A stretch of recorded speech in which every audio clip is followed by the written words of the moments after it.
నన్ను చంపాలని అనుకున్నాడు అని అంటే దాని అర్థం నాకు కూడా ఇప్పటికి కూడా అర్థం కావట్లేదండి.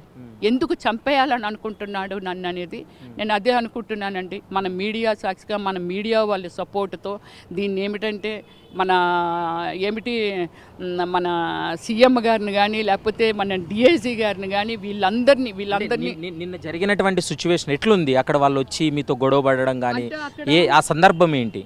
ఈ సందర్భం ఏమిటంటే అండి, యాక్చువల్లీ నన్ను ఏదైతే అటెంప్ట్ చేశారో ఆ పర్సను అంటే మార్నింగ్ నేను 11 o'clock అప్పుడే నేను ఫ్లైట్ 10 o'clock నాది కొంచెం డిస్టర్బ్ అయిందన్నమాట. నా సూట్ కేసు మారిపోయింది. 1 o'clock వచ్చాను ఢిల్లీ నుంచి ఎయిర్పోర్ట్కి. ఇంటికి వచ్చాము. సేమ్ సూట్ కేసు మన కేరళ నుంచి వస్తున్న ఇండిగోది, ఢిల్లీ నుంచి వస్తున్న ఎయిర్ ఇండియాది కలిపేశాడు లగేజ్ బెల్ట్కి.